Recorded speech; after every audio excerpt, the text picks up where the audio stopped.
네, 우리 성도님들 기도로 우리 미션 유럽 일정을 잘 마치고 돌아왔습니다. 짧은 시간이었는데 굉장히 많은 것들을 제가 보고 느끼고 또 만나고 이렇게 했는데요. 저는 개인적으로 무엇보다도 유럽에서 선교하시는 많은 선교사님들을 만나고 서로 대화하고 또 사역의 이야기를 들었던 것이 저 개인적으로 가장 유익한 시간이었습니다. 그러니까 대략 유럽의 한 15개 국가에서 한 80여 명, 전체 한 90여 명이 모였거든요. 강사님들까지. 그래서 한 80여 명 정도 되는 우리 선교사님들을 만났습니다. 근데 사실 우리 유럽에 선교사를 파송한다 그러면은 한국 교회는 여전히 좀 부정적인 시각이 많잖아요. 보통 교회에서 선교사를 파송한다 그러면 좀 가난한 나라, 동남아라든가 아니면 남미라든가 뭐 이렇게 조금 뭐 열대 우림이 있고 원시 부족 같은 사람들한테 가서 막 선교하고 이런 느낌이 강한데 유럽에 선교사를 보낸다? 이거는 여전히 부정적이죠. 그래서 제가 그 선교사님들 중에 귀한 분을 한 분 만났습니다. 여러분 제가 카톡으로도 보내드렸는데 이성민 목사님, 예, 선교사님, 고신측 목사님이시고요. 포르투갈 리스본에서 미션 유럽이 아마 11회째 계속 했었는데 처음 오셨다고 하더라고요. 그래서 처음 오셨는데 너무 좋다라고 개인적으로 이렇게 기뻐하셨어요. 근데 우리 이성민 목사님이랑 선교사님이랑 이렇게 같이 식사를 하면서 여러 가지 말씀을 나누는 중에 이제 처음에 선교지는 인도였다고 그럽니다. 그러니까 인도에서 제가 정확하게 연도는 기억을 못하는데 6년인가 7년인가 이렇게 사역을 하다가 어쩐 추방을 당하게 되었다고 그래요. 그래서 추방을 당해서 새로운 사역지를 놓고 기도 중에 이제 고신측 선배 목사님이 이제 이 포르투갈에서 사역을 하고 있었는데 이제 선교사님 한 분이 사정으로 본국으로 들어가게 돼서 교회가 이제 문을 닫게 됐다. 여기 선교사가 와야 된다. 그래서 이제 이성민 선교사님한테 연락을 한 거예요. 그래서 빨리 들어와라. 여기로 와서 이 교회를 맡아서 사역을 하면 좋겠다고. 그래서 이제 기도하면서 여러 가지 절차를 밟으면서 이렇게 이제 그곳으로 가게 됐다고 합니다. 근데 이제 인도에서 살 때는 95만 원 갖고 살았대요. 근데 이제 포르투갈로 가니까 아무래도 유럽이니까 돈이 많이 들 거 아니에요. 근데 역으로 반대로 후원하는 후원교회도 있었고요. 개인적으로 후원하는 분들도 계시는데 선교지를 인도에서 포르투갈로 갔다고 하니까 이제 절반이 끊어진 거예요. 그러니까는 생활비는 더 들고 그리고 대신에 수익 이렇게 선교비는 더 줄어들고 이러니까 얼마나 마음이 답답하겠어요. 그걸 또 후원하는 분들한테 일일이 선교사가 이러쿵저러쿵 사정을 말할 수도 없고 그냥 그 두 부부가 매일 아침마다 눈물로 하나님 앞에 기도했다고 합니다. 눈물로 기도하고 이게 어떻게 하나. 그래서 자녀들도 그 선배 목사님 자녀들은 그래도 교육 환경이 좋은 인터내셔널 선교사 자녀들을 교육하는 인터내셔널 학교에 사립학교에 이렇게 보내는데 그럴 상황이 안 되잖아요. 그러니까는 자기 자녀들은 그냥 현지 학교에 보낼 수밖에 없는 상황이고 포르투갈 말 하나도 모르는데 그냥 아이들 그냥 보낼 수밖에 없잖아요. 돈이 없는데 어떡하겠어요. 그러면서 날마다 눈물로 하나님 그냥 눈물만 흘렸대요. 뭐라고 기도할 제목도 없고 그래서 그랬는데 참 안타깝더라고요. 인도에서도 고생 많이 하셨는데 그래서 그 말씀을 들으면서 그렇게 눈물로 기도하는데 하나님 살아계심을 체험했다. 그래서 그 다음 달부터 알지 못하는 분들이 선교비를 보내드려요.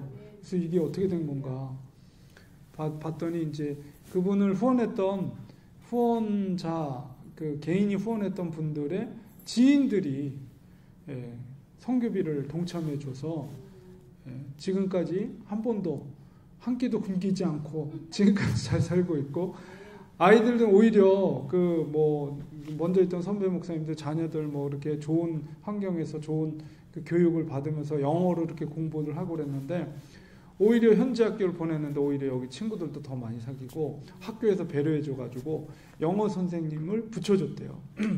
그래가지고 포르투갈 말 하나도 모르지만은 영어 선생님이 붙여주니까 오히려 거기 있는 포르투갈 학생들이 더 부러워하는 거예요, 이 아이를. 그래서 오히려 더 좋은 친구들도 많이 사귀고 포르투갈도 배우고 영어도 배우고 한국말도 배우고 이렇게 오히려 하나님께서 이렇게 풍성한 은혜를 베풀어 주셨다. 이런 이야기를 제가 들으면서 참 하나님이 정말 살아계시구나. 죽을 것 같은 상황, 정말 기가 막힌 상황에도 하나님이 먹이시고 사역하게 하시고 자녀들을 기르시고 이런 것들을 들었습니다. 그래서 9년 동안 사역하면서 이제까지 이제 9년이 지나셨어요. 리스본이 거기 포르투갈 수도잖아요. 리스본에 한국인 전체 인원이 몇 명인지 아십니까? 140명. 그 중에 그 전체 한국인 인구의 10%가 교회에 나온답니다. 14명. 네. 그 리스본에 있는 유일한 한인교회, 그를 담임하고 계신 목사님이에요. 그래서 14명 놓고 사역을 하시고 계셨습니다. 얼마나 감사하고 귀한지. 예.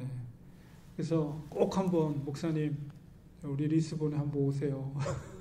저를 초대했는데 뭐 그런 일이 있을지 모르겠습니다. 어쨌든 우리 정교인이 갈까요?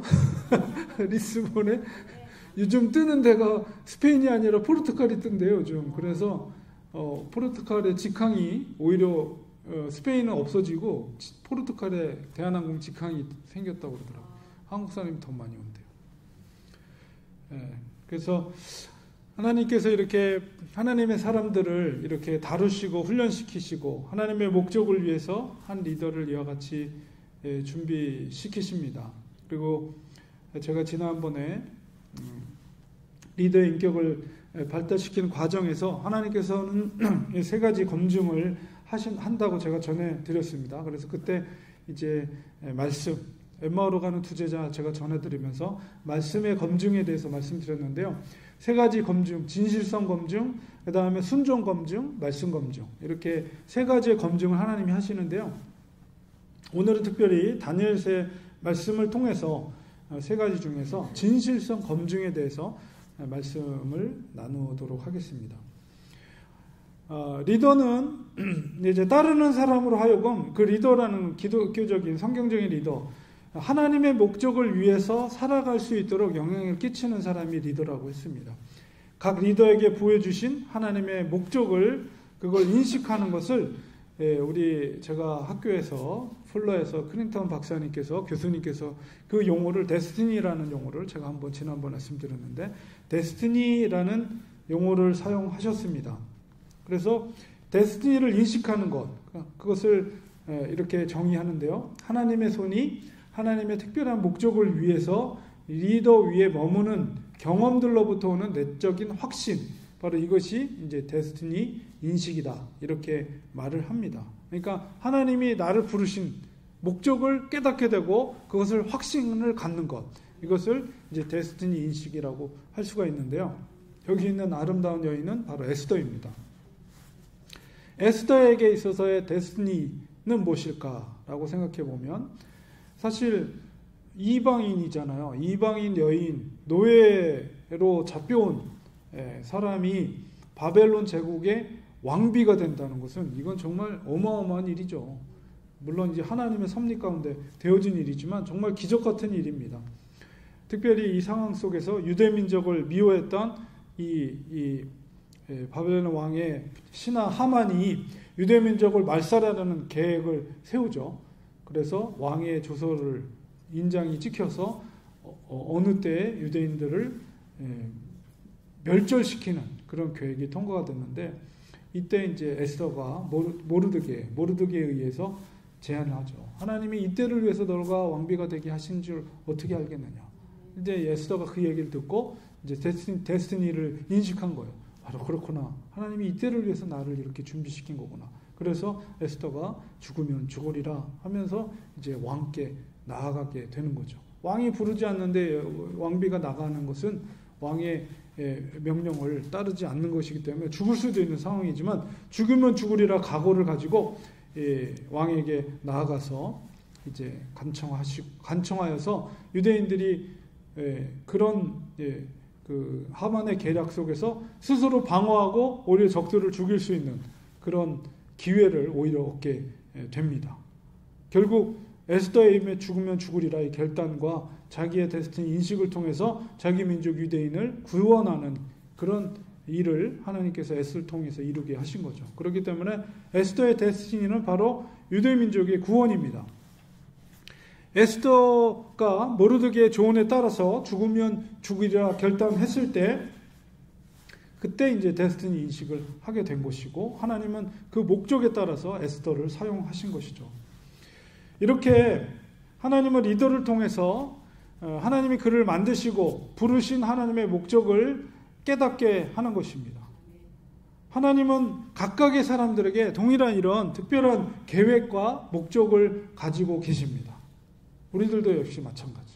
하나님 우리를 통해서 이루고자 하는 하나님의 목적이 있어요. 그런 과정 속에서 하나님은 우리를 이제 연단하는 과정 속에서 우리를 다루시고 우리를 체크하는 거죠. 우리의 인격적인 모든 것들이. 그래서 그 시험의 한 과정이 바로 진실성 검증입니다. 이 진실성 검증이란 뭐냐? 리더의 인격 형성을 위해 하나님께서 그의 의도를 평가해 보기. 그의 의도라는 것은 믿음의 의도예요. 의도를 평가하기 위해서 사용하는 시험입니다. 그리고 진실성 검증에는 3단계의 과정이 있어요. 첫 번째는 내적 확신의 지속성에 대한 도전. 그러니까 그가 갖고 있는 믿음이 정말 변질되지 않고 계속 지속되고 있는가를 하나님이 체크를 해요. 어떤 상황 속에 놓여지게 해서 그가 그런 속에 있는 믿음이 변질되지 않고 타협하지 않고 정말 하나님을 향한 신실한 믿음을 계속 지키고 있는가를 확인하시고요. 두 번째 단계가 바로 그 도전에 대해서 그 훈련받는 리더가 바른 대응을 하는 거예요. 바른 대응을 하고 도전에 대한 바른 대응을 하고 세 번째는 그 결과로 인해서 하나님은 그 리더를 새로운 사역의 확대를 이루게 하세요. 이것이 이제 3단계 올바른 반응을 했을 때의 검증의 3단계 과정입니다. 자, 근데 이제 바로 이 다니엘은 올바른 검증과 대응을 하게 되죠. 오늘 읽은 말씀 속에서 다니엘은 뜻을 정하여 왕의 음식과 그가 마시는 1장 8절에 보니까 포도주로 자기를 더럽히지 아니하리라 하고 자기를 더럽히지 아니하도록 환관장에게 구했다. 이렇게 말합니다. 특별히 다니엘은 뜻을 정했다. 무슨 뜻을 정하였을까요? 현재 다니엘과 세 친구들은 바벨론 느부갓네살 왕에 의해서 포로로 잡혀왔습니다. 바벨론에. 제가 이제 런던에 방문했을 때 그 대형 박물관, 브리튼 뮤지엄이라고 그러는데 우리 한국 번역은 대형 박물관 이렇게 됐는데요. 거기는 그러니까 박물관의 규정이 그렇대요. 저도 처음 알았는데 그 박물관에 있는 소장품이 그 나라에 속한 것이 50% 미만일 때는 박물관 입장료를 받을 수가 없대요. 전 세계가 공통적으로. 근데 대형 박물관에 있는 것이 다 뭐 이집트 뭐 다른 나라에서 다 가져온 거예요. 그러니까 50% 미만인 거예요. 그러니까는 무료예요, 무료. 그러니까는 영국은 뮤지엄이나 이런 것이 다 무료예요, 거의. 그게 참 좋더라고요. 그러니까는 근데 프랑스도 사실은 50% 미만인데 거기는 사실은 50% 미만인데 입장료를 다 받고 있다. 뭐 이렇게 우리 송 박사님이 얘기하더라고요. 되게 비싸대요. 루브르 박물관 이런 데는. 근데 대형 박물관은 다 무료입니다. 거기 유명한 그 그림 전시하는 이런 데는 못 갔는데요. 거기도 다 무료고. 그러니까 영국이 그런 거 좋은 것 같아요. 근데 어마어마 하루에 한 500명이 청소를 한대요. 거기를. 근데 그 얼마나 돈이 많이 들어가겠어요. 그럼에도 불구하고 다 무료로 개방했는데 그때 이제 그 바벨론 유물과 아시리아 유적 거기만 갔어요. 그래서 시간이 없어서 그래서 송 박사님한테 지금 오늘 저희가 본 게 전체의 몇 퍼센트를 본 거예요. 그러니까 4%에서 5% 이렇게 얘기하더라고요. 그러니까 그거 제대로 보려면 한 3, 4일은 계속 아침부터 저녁까지 봐야지 그 대형박물관에 있는 모든 걸 다 볼 수가 있다고 하더라고요. 그래서 저는 시간이 없어가지고 1시간 반 정도 시간밖에 없었어요. 그래서 그냥 후닥닥 해가지고 성경과 관련된 아시리아, 그다음 아수르, 그다음 바벨론 그 유물만, 이스라엘 유물은 또 좀 이렇게 못 봤어요. 그래서 그것만 보고 나왔어요. 근데 어쨌든 그 당시에 바벨론 제국이 하나로 통합하기 위해서 이제 포용 정책을 사용했습니다. 그래서 그 포로라고 할지라도 국적과 관계없이 인재를 등용하는 시스템이었어요. 그렇기 때문에 이스라엘에서 잡혀간 다니엘과 세 친구들도 이제 다른 나라에서 잡혀간 귀족 청년들과 함께 청소년들이죠. 청소년들을 모아놓고 이 바벨론 왕이 느부갓네살 왕이 왕의 명령에 따라서 그들을 인재로 양성하기 위해서 좋은 음식도 먹이고 좋은 교육도 가르치고 좋은 옷도 입히고 이렇게 해서 이제 이렇게 잘 특별 관리를 한 거죠.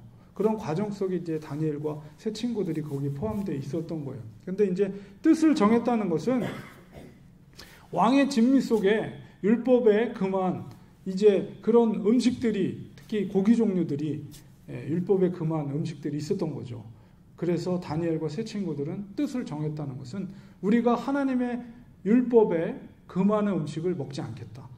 하나님의 뜻대로 살겠다는 뜻을 정했다는 거죠. 근데 사실 그 청소년, 어린 청소년 10대예요, 10대.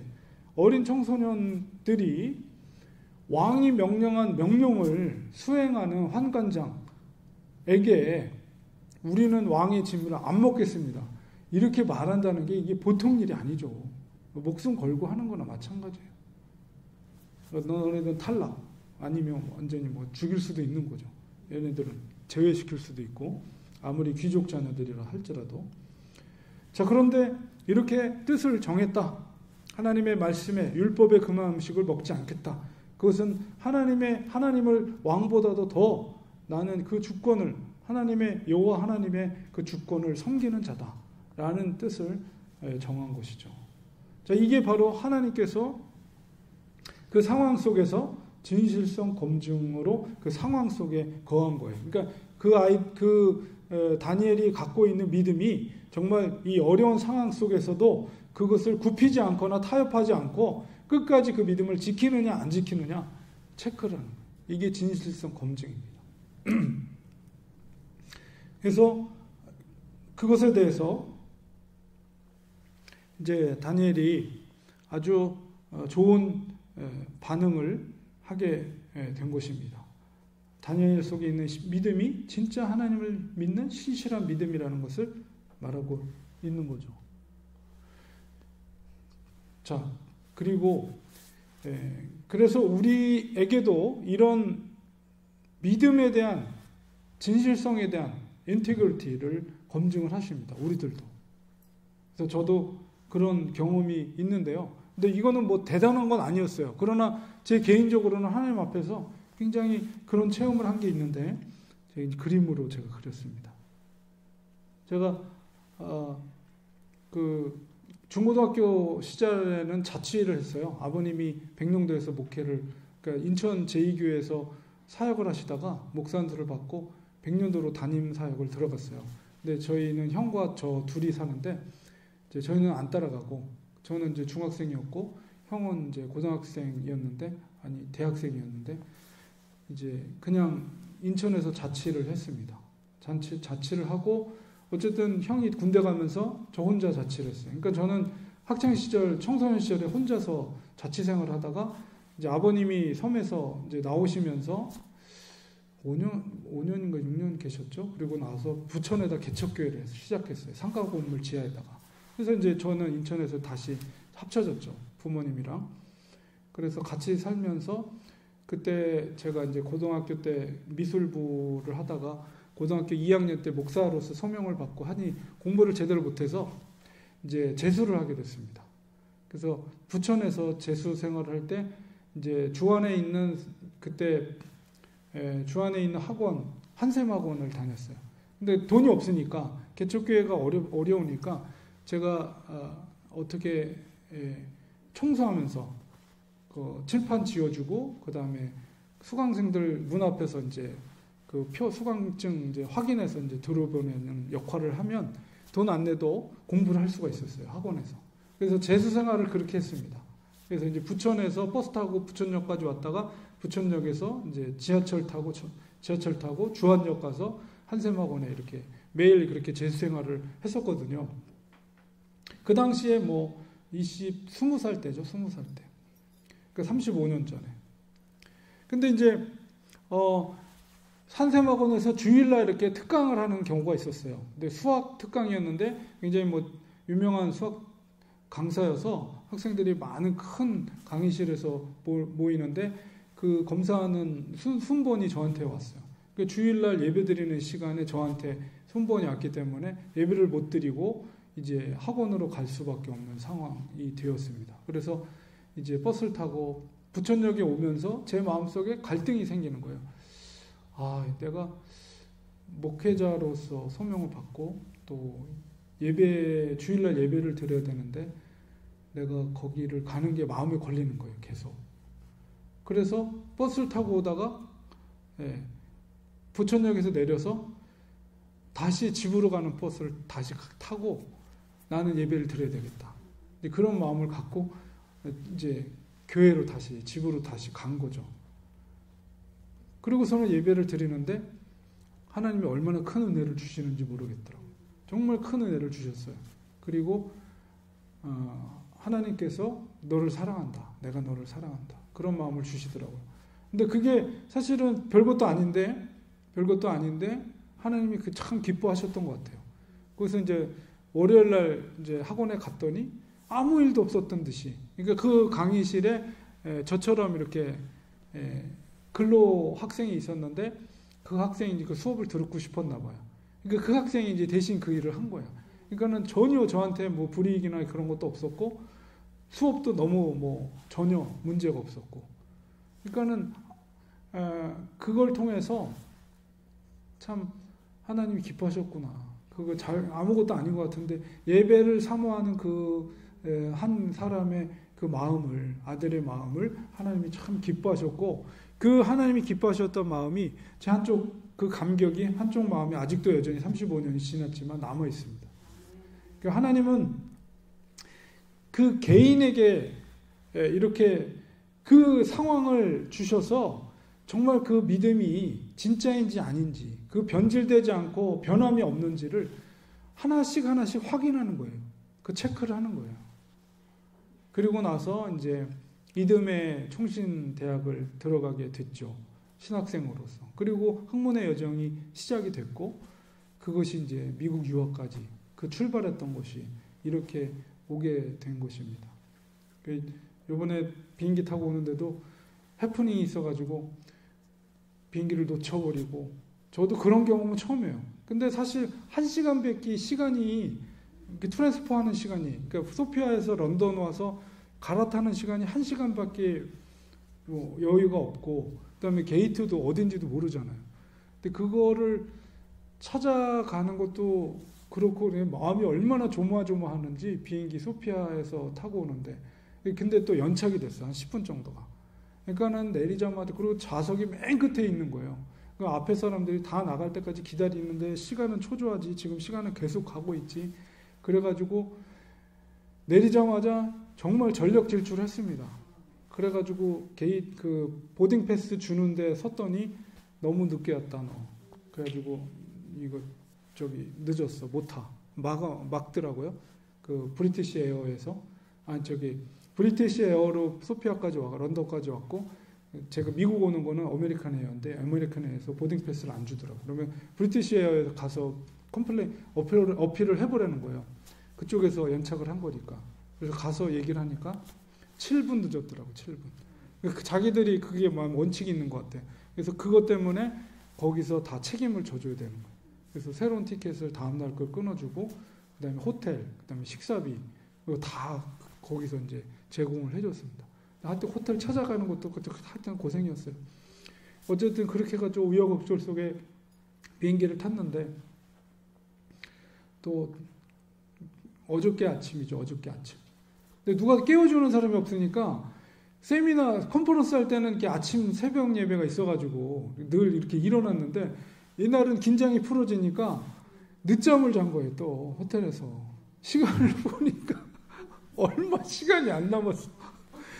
세수를 하고 짐 대충 꾸깃꾸깃 챙겨가지고 버스 타고 런던 공항에 내려가지고 그거를 또 티켓이 이게 비행기 티켓인 줄 알았는데 그게 아니고 비행기 티켓을 또 가서 바꿔야 되는데 그건지도 모르고 올라갔어요. 무조건 올라갔더니 거기 검사하는 데서 그 짐 검사하는 데서 야 이거 내면 안 돼. 또 다시 가가지고 그 저기 QR 코드 있는 거로 티켓으로 보딩 패스로 다시 바꿔와 그래가지고 또 밑으로 내려가가지고 기다렸다가 또 바꾸고 하여튼간 난리가 아니었습니다. 어제 그래가지고 어제도 비행기를 가까스로 탔어요. 가까스로. 그리고 게이트가 일본 게이트인데 가장 멀리 있더라고요. 일본 게이트가.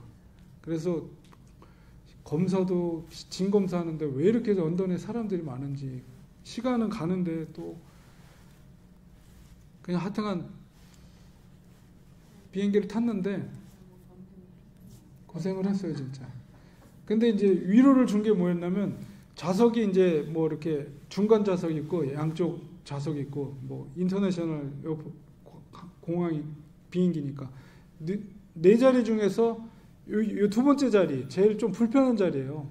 그리고 이제 양쪽 내 옆에는 두 부부가 이제 노부부가 이제 미국 사람들 했고 옆에는 백인 여자분이 앉아 있었는데 아유 참 중간에 껴가지고 이제 화장실 가기도 불편하겠다 속으로 이제 이렇게 생각했지 했는데 스튜어디스 분이 오시더니 옆에 있는 사람이랑 커플이냐고 물어보더라고요.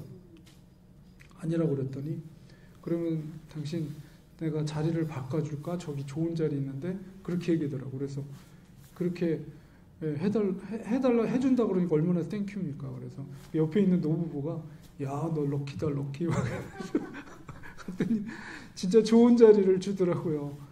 그러니까 두 자리밖에 없는데 한 자리 바깥 좌석에 또 그 앞에 화장실이 있고 스낵 코너 뭐 음료수 코너가 다 있는 자리 바로 앞에 딱 그 자리에 여유 공간도 있는데 거기 자리 딱 앉는데 하나님이 위로를 주시는 거예요.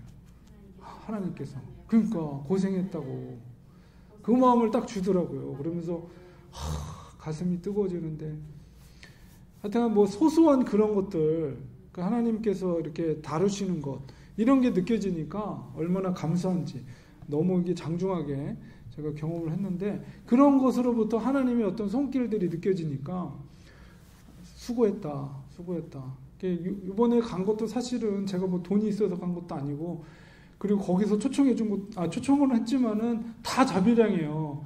제가 뭐 강사리비도 받은 것도 아니고 그 다음에 그 교회 갔는데 제가 그 교회 사례를 주더라고요. 근데 그걸 어떻게 다 받겠어요. 선교비를 다 드렸지.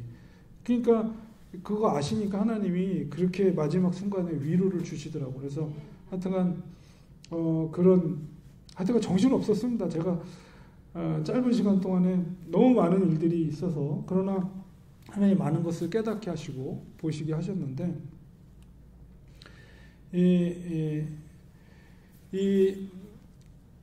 다니엘로 다시 들어가서 어쨌든 10대 소년이었던 다니엘에게 있어서 이 바벨론 왕의 명령을 거역한다는 것은 정말 큰 도전이 되었습니다. 그러나 그는 뜻을 정하고 하나님의 말씀에 순종하기로 이렇게 하였고 그래서 그 중심에 있는 하나님을 향한 믿음이 행동으로 보여진 거죠. 믿음이라는 것은 항상 반드시 그 상황 속에 어려운 상황 속에서 결단하고 행동으로 보여질 때 하나님 그 체크, 통과 이렇게 되는 거죠. 그리고 이제 다니엘은 그 도전에 대해서 아주 긍정적으로 반응을 했습니다. 10대 소년이었던 다니엘은 이제 계속해서 그 신실한 믿음이 변하지 않았어요. 탁월한 리더의 특징은 뭐냐면 마지막까지 변질되지 않는 것입니다. 사실 성경에 정말 선종, 피니싱 웰 한 리더는 소수라고 전에도 말씀드린 적이 있는데요. 한국교회 현실 속에서도 목회자들 중에 마지막을 잘 끝낸 목회자들이 그렇게 많지 않습니다. 그런데 이 다니엘 같은 사람은 마지막을 끝까지 잘 끝까지 그 믿음을 지켰고, 역시 이 사도 바울도 역시 그가 마지막까지 지금까지 해왔던 모든 것들, 빌립보로 보내는 편지 속에서 지난 것들은 다 잊어버리고 표대를 향하여 정말 앞으로 내가 주님 그 부르심 상 앞에 서는 그날까지 내가 변질되지 않고 예수 그리스도를 향하여 복음을 전하는 일에 내가 마라톤 선수와 같이 달려가겠다. 결국 그렇게 마치셨잖아요.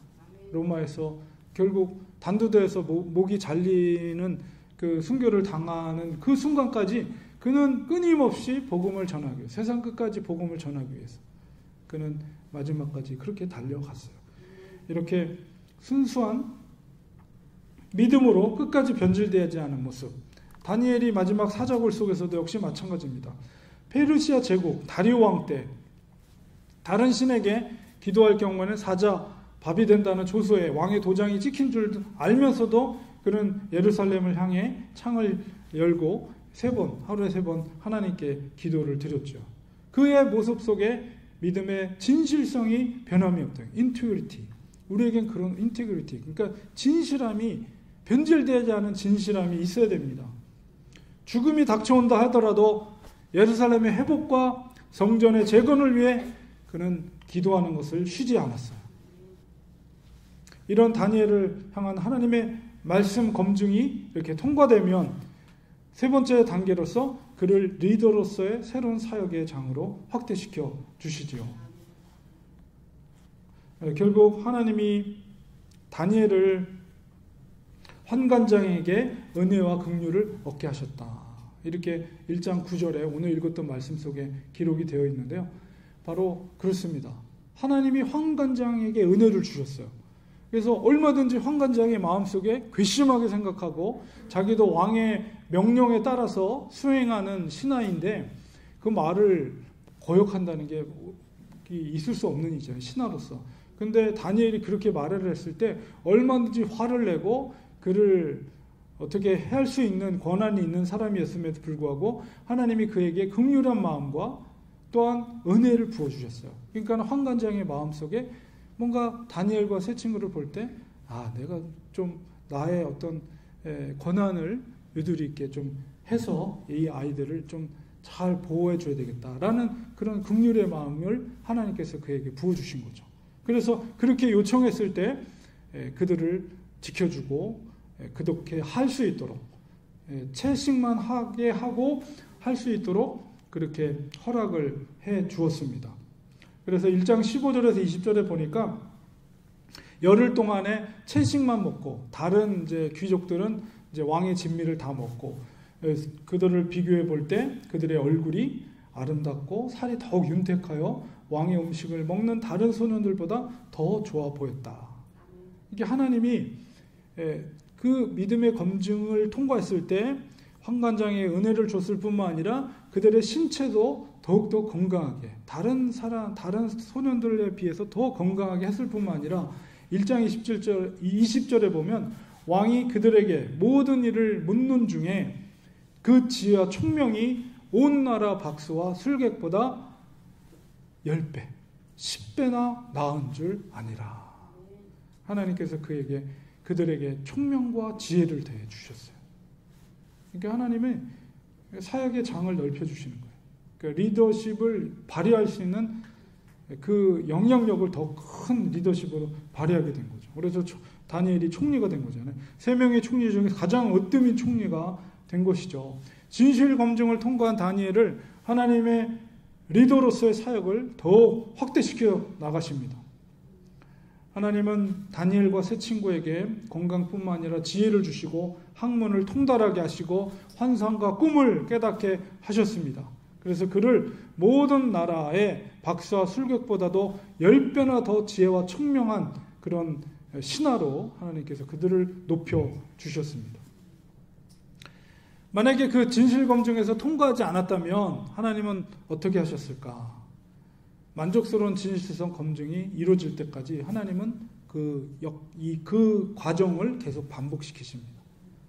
이스라엘 백성들을 40년 동안 그 광야에서 헤매게 한 것은 그들의 신실함, 하나님을 향한 신실함을 그들이 준비되게 하시는 거예요. 가나안 땅에 들어가기 전에. 계속 뺑뺑이 돌리는 거예요. 그게 이루어질 때까지. 그것을 통과하지 않고는, 진실성 검증이 통과되지 않고는 리더로서 사역이 확대되지 않습니다. 하나님은 하나님의 데스티니를 이루기 위해서 이렇게 리더를 다루시죠.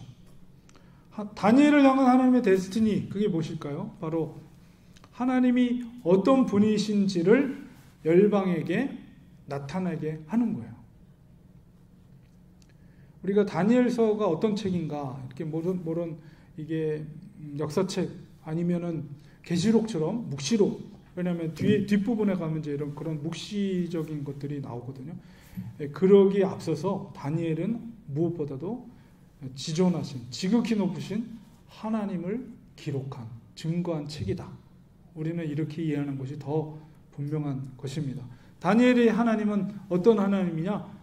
다니엘서를 이렇게 읽어보면요, 지극히 높으신 하나님이라는 표현이 굉장히 여러 번 반복합니다. 다니엘은 이 자기의 그 삶을 통해 또 이 기록을 통해서 하나님이 어떤 하나님인가를 나타내고자 증거하는 그런 역할을 이 책을 통해서 이루게 하신 거죠. 지극히 높으신 다니엘 4장 2절에 하나님이 내게 행하신 이적과 기사를 내가 알게 하기를 즐겨하노라. 다니엘서 7장 18절에도 그 성도들을 표현하기를 지극히 높으신 자의 성도라 이렇게 말하고 있고, 나라를 얻으리니 그 누림이 영원하고 영원하고 영원하리라. The most high God, 바로 하나님이 어떤 하나님인가를 나타나게 하시는 거죠. 결국 궁극적으로 다니엘을 통해서 이 다리오 왕이 사자굴에서 이 다니엘이 구원된 하나님을 찬양하는 모습입니다. 그가 다니엘서 6장 16절에서 27절에 하나님을 뭐라고 표현하느냐? 그는 살아계시는 하나님이시요 영원히 변하지 않으실 이시며 그의 나라는 멸망하지 아니할 것이요 그의 권세는 무궁할 것이며, 27절에 그는 구원도 하시며 건져내기도 하시며 하늘에서든지 땅에서든지 이적과 기사를 행하는 이시로서 다니엘을 구원하여 사자 입에서 벗어나게 하셨습니다. 이게 누가 한 말이에요? 바로 페르시아 제국의 다리오 왕이 하나님을 찬양한 거예요. 그러니까 다니엘의 데스티니는 뭐냐면 지극히 높으신 하나님, 왕의 왕 되신 하나님을 열국의 왕의 입술을 통해서 고백하게 하시는 그런 역할, 그 목적을 이루시게 하신 거예요. 그걸 통해서 오늘날 이 지금도 여러 강대국이 있지만, 이 얘기는 제가 안 할 수가 없는데, 영국에 딱 내렸는데요. 런던에 딱 왔는데, 우리 미국에 올 때는, 어제 들어올 때 정말 그 심사관이 심사하는 게 엄청나게 시간이 많이 걸렸는데 고민이 되는 거예요. 미국 들어갈 때 심사관이 막 인터뷰하잖아요. 근데 영국 들어갈 때 뭐라고 얘기하지? 컨퍼런스 왔다고 해야 되나? 아니면 관광 왔다고 해야 되나? 머릿속에서 막 생각하고 있는데, 딱 런던에 와서 이제 그 게이트에 딱 왔어요. 딱 내렸더니 이만한 포스터가 있는데 태극기가 딱 있는 거예요. 그러면서 10개 국가의 태극기가 딱 있어요. 그래서 이 10개 국가의 여권을 갖고 있는 사람은 인터뷰 없이 옆으로 지나가세요. 이렇게 돼 있어요. 제가 깜짝 놀랐어요. 그냥 인터뷰 없이 그냥 통과해요. 런던 들어가는 거 여러분 너무 쉽습니다. 물론 그 국기에는 뭐 미국 국기도 있고 일본도 있고 캐나다도 있고 대한민국 국기도 태극기가 딱 있어요. 제가 그걸 사진을 찍어 왔는데 제가 깜짝 놀랐어요. 야, 우리나라가 이렇게 위상이 이렇게 높아졌구나. 그래서 그냥 통과했어요. 그냥 통과. 인터뷰 없이. 기계에다 이렇게 여권만 스캔하면 그냥 문이 탁 웰컴 문이 열려요. 그래서 그냥 바깥에 나가면 그냥 런던이에요. 그래서 한국 사람은 언제든지 런던이 활짝 열려 있다. 그런 느낌이 가졌는데, 어쨌든 지금 이 시대도 많은 열국의 나라들이 있지만은 모든 열국의 나라의 왕의 왕 되신 분이 지극히 높으신 여호와 하나님이라는 것을 지금도 다니엘서가 그걸 말하고 있는 거예요. 아무리 강대국의 대통령이 왕이 힘이 센 것 같지만 모든 왕의 왕 되신 여호와 하나님이 이 지구를 다스리고 온 우주를 다스리는 하나님이다라는 것을 다니엘서가 선포하고 있는 것이고, 다니엘의 데스티니가 바로 그것입니다. 다니엘은 60년 동안 총리로서 제국과 여러 왕들을 섬겼지만 궁극적으로 그가 섬긴 유일한 왕은 지극히 높으신 여호와 하나님 한 분뿐이었습니다. 그를 통해 열국의 왕들이 다니엘의 하나님을 찬양하도록 오히려 하였어요. 70년의 포로기를 마친 이스라엘 백성들이 귀환하는데 아마 중요한 역할을 하였을 것입니다. 다니엘은. 이것이 바로 다니엘을 통한 하나님의 데스티니입니다. 하나님은 우리를 지으셨고 우리를 부르셨습니다. 우리를 각자를 향한 하나님의 데스티니가 있어요. 우리는 하나님과의 깊은 친밀함 가운데 우리를 향하신 하나님의 목적을 우리는 깨달아야 됩니다. 우리가 깨달은 그 하나님의 목적에 전적으로 헌신할 때 하나님은 우리를 들어서 하나님의 귀한 리더로 사용하실 것입니다.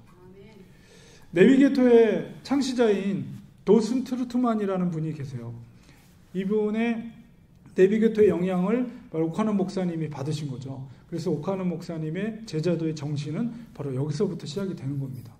근데 이분이 하나님의 말씀을 읽다가 이사야서를 읽다가 그가 깨달은 건 뭐냐면 하나님께서는 90% 헌신한 100명보다 100% 헌신한 한 사람을 통해서 더 크게 역사하신다라는 것을 말씀을 통해서 깨닫게 되었습니다. 그래서 내비게이터의 핵심 정신으로 이것을 삼고 제자를 삼는 일에 하나님의 100% 하나님께 헌신된 한 사람을 세우는 일에 그가 최선을 다했습니다. 결국 50살에 죽었어요. 50살에 죽었는데 그 1956년에 6월 18일 날 이제 해군 출신이다 보니까 이제 바다에서 이제 요트 같은 거를 운동을 하고 나서 힘이 없는 상태였는데 이제 배가 이렇게 뒤집혀지는 소녀들이 타고 있는 배가 뒤집혀지는 상황 속에서 그 소녀를 죽을 힘을 다해 살린 거죠. 살리고 자기는 너무 기진이 돼서 이제 숨을 거두고 말았습니다. 마지막에.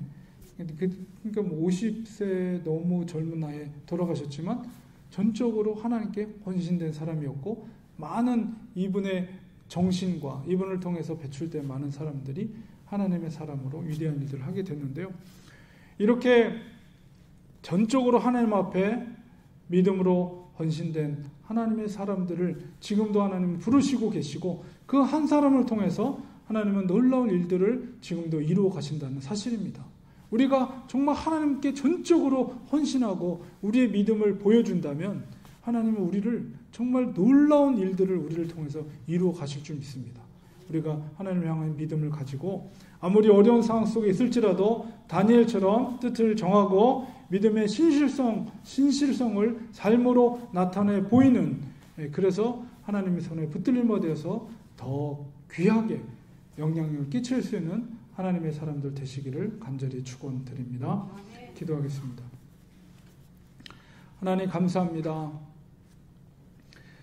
하나님께서 우리를 사랑해 주셔서 태초전에 우리를 구원하기로 작정해 주시고 2000년 전 독생자 그리스도를 보내주셔서 우리의 죄를 사하여 주시고 우리에게 믿음을 허락해 주셔서 예수님을 우리의 구주로 영접하여 하나님을 우리 아버지로 고백하게 하시고 하나님의 뜻대로 살아가게 하심을 감사합니다. 하나님이 우리를 부르시고 우리를 지으셨습니다. 또한 우리를 부르셨을 때는 우리를 이 땅에서 이루고자 하는 분명한 하나님의 계획과 목적이 있는 줄 믿습니다. 하나님 우리가 하나님과의 친밀한 관계를 통해서 하나님의 뜻을 알게 하시고 그 뜻에 하나님의 뜻에 전적으로 우리가 헌신하며 신실성을 인정받고 어떤 순간 속에 있을지라도 주님 앞에 우리의 믿음을 온전히 순종하고 우리가 헌신함으로 말미암아 주님 손에 붙들림 바 되어 이 땅에 있는 동안 하나님의 뜻을 이룰 수 있는 하나님의 사람들 될 수 있도록 축복하여 주시옵소서. 예수님의 이름으로 기도드리옵나이다. 아멘.